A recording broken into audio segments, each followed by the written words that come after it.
it my turn? Your wish is my command. What is your wish? That's easy. I want love. Didn't you see the movie Aladdin? I can't make anyone love you. That interferes with their free will. No, not to fall in love with me. I just want to experience unconditional and total love, respect, and acceptance. I want someone to be so happy to see me that they just light up full of excitement every time they do. So your wish, you want a dog? They do all of that stuff naturally, and you can go get one from the shelter. Do you really want to use one of your wishes on that one? No, not a dog, a person, actual people. I have a few in mind already. You do? Oh yes, Jeannie. I've struggled my whole life to get love and acceptance of my parents and siblings. Then there's my spouse and of course my kids. Don't forget the people I work with and my customers. So your wish is for me to change all of these other people? No, you don't have to change them. But giving me a remote control would sure help. I can't override the free will anyway. But even if I could, how empty would it be if they gave you the love that you've always craved just because you made them do it? Don't you really want them to want to do it? You're right, Jeannie. That is really what I want. Jeannie, your job must be so confusing. You hear what we say, and you hear what we think, and we feel too. Yes, and the whole you makes the wishes. But many of you think that I only hear your words. But this is your business, man. What advice do you have for us in this wish department? Oh, that's easy. Don't send mixed messages. Say, think, and feel the same thing. Remove any limiting factors. Let me figure out the how. Wish big, and step out of the way and let me do what I was designed to do. Grant your wishes. Woo-hoo. So today's message, as you probably guessed, is on dreams do come true. And here at Connections, and I guess part of our purpose, our passion in all of this is not to just sunshines and rainbows and here these are great pretty words and they sound cool and you've read them in every book and you've seen them in every teleseminar and motivational self-help, The Secret, whatever, and I tried it and it kind of worked and it kind of didn't, and gosh, I guess we'll just take it from there. We're all about taking things into a tangible way. A tangible way. This week, Mary and I got a heck of a wake-up call. We took my dad to the hospital for a mini-stroke, not knowing what it was or wasn't. We had him in our living room. Prior to the hospital, we had a group of healers there, and a group of healers laid hands on my dad, myself one of them. And as we did, his pain went away. His numbness went away. The tingling went away for several hours. And then he started to think about that's how his dad crossed, and his dad crossed. And he started to get scared, and the more scared he got, the more it started to come back. Mary and I were looking, of course, with concern, with love, with admiration, with all this stuff for my dad, and we thought, one of our goals, one of our dreams is to have a better relationship with my folks. That's part of why I moved to Florida. How many times in life do we get too busy to realize our dreams? I know that sounds contradictory, but we looked at it and we thought, this was one of our goals. Coming here was to spend time to get to know the folks in a better way, to strengthen that relationship, to have the relationship that we always wanted. Not that it was bad before, but we wanted it even better. And we did some good things to making that happen every week. But sometimes we've got ourselves too busy to realize our dream, to realize our goal. Well, yeah, Pop, we do want to go out on the boat. Yeah, we do want to go fishing, but gosh, I've got this church service to write.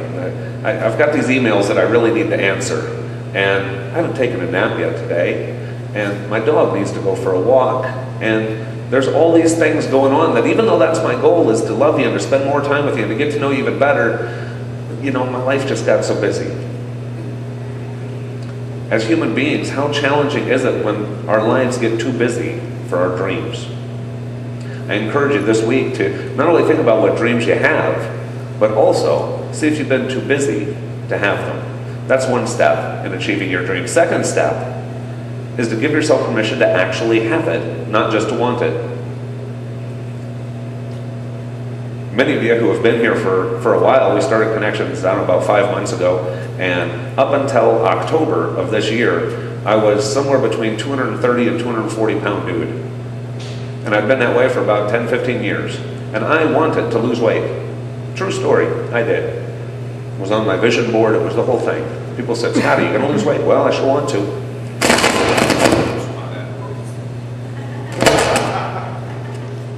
Just making sure everybody's still awake out there. Oops, my bad. Like I said, we're kids with new toys and we're still learning how to use them. Anyway, the point is that in October I decided that I was going to have a new body. Not I hoped, not I wanted, I decided. The first step in having a goal is deciding you're going to have it. The genie of the lamp says, your wish is my command.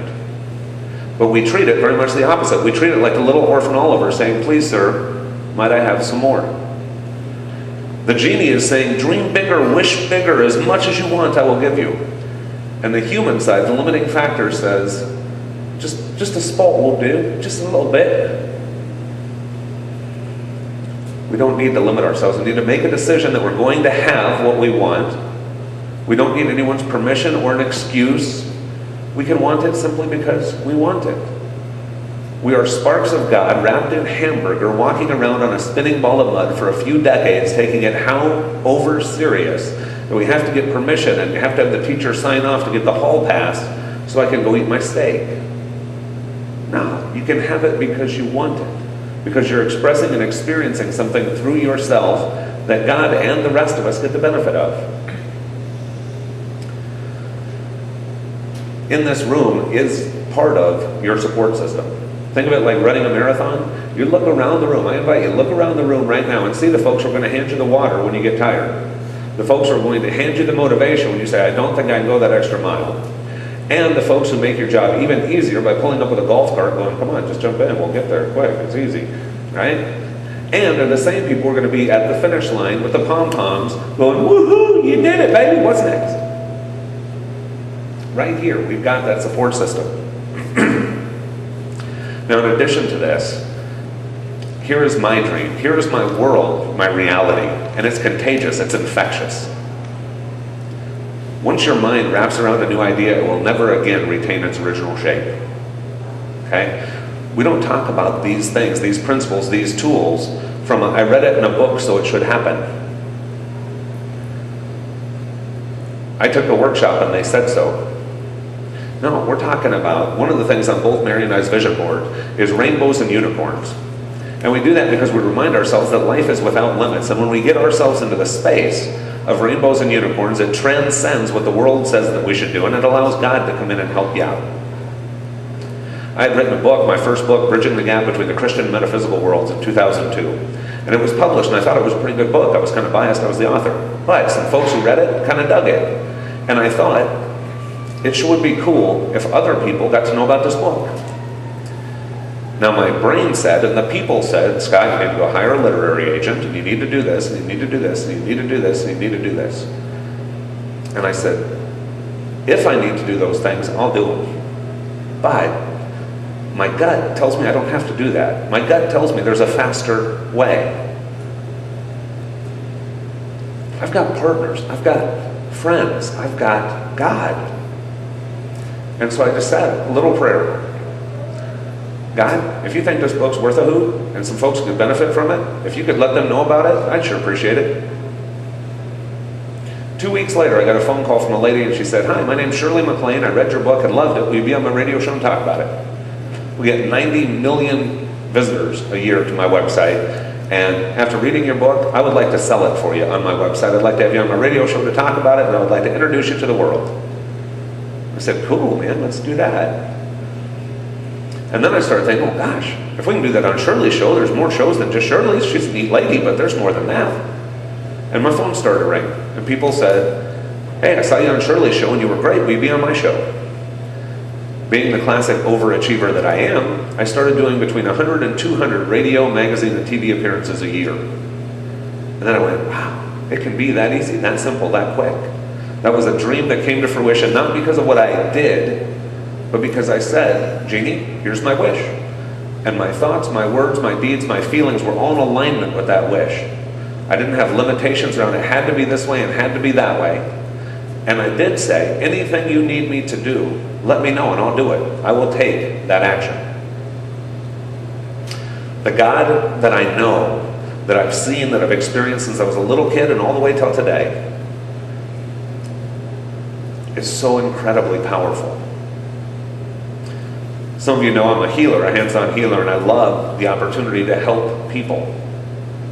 Several years ago, it was a couple years ago now, I was on tour going from this city to this city to this city, and I got a phone call from a lady, and she said, Scott, I see that you're in this city going to this city, and I'm right in the middle. She said, is there any way that you can stop by my house and see if you can do anything to help out my daughter? She's 18 years old. When she was 15, she was hit by a drunk driver and paralyzed from the neck down. She's not moved since. And I somehow got drawn to your website, and I somehow got drawn to this, and I got drawn to that, and I think maybe you can help. Can you stop by? Before my words could even answer, I could hear my guides and angels saying, oh yeah, you'll make time for that, dude. To which I quickly agreed, yeah, we'll find a way, we'll make that happen. And I showed up, and we went to her house, and there was a beautiful girl laying in this bed, unable to move. And her folks said, gosh, if you can do anything, I'd sure appreciate it. And I said, guys, I'm just the jumper cable. I connect up to here, and I connect down to here, and we see what happens. But I don't limit God, so I don't limit what God can do, regardless of what the doctor said, regardless of the prognosis.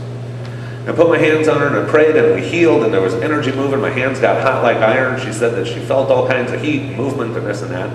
And we got done. And I sat on the bed, and her folks sat on the bed, and her mom looked at her and said, how do you feel, honey? And she said, Mom, I feel really good. And the mom said, oh gosh, that's wonderful. That's all we could have hoped for right there. That's not all I hoped for. I didn't have a limitation on God. You should have seen the looks on the faces of this girl's parents 15 minutes later when she did this. 15 minutes after that, she did this. 15 minutes later, 15 minutes later, and it walked its way around her body. 3.5 hours later, it had made its journey, and she put one arm over me and she put one arm over her dad. And with our help, she walked across the room. Her muscles had atrophied, and she's in physical therapy, rebuilding the muscles, and inside of a swimming pool, she can now walk unassisted as she's rebuilding her muscle strength. This isn't a feel-good thing, folks. This is a tangible, you can have it thing. I ask, I beg, please, don't limit yourselves. Don't limit God. There is no need for limitation. We can not only expect miracles, we can be a part of the miracle, we can accept the miraculous, we can be a miracle for someone else, and we can allow them to be a miracle for us. And we can look up at our God, at our guides and angels, at the amazing amount of help that we have. And if our thoughts, our words, our feelings, and our actions are all in one synchronous step, we can have what we wanted, stuff that was so far-fetched, so far away, nothing but a distant dream. You can experience in a week. You can experience in 2 weeks.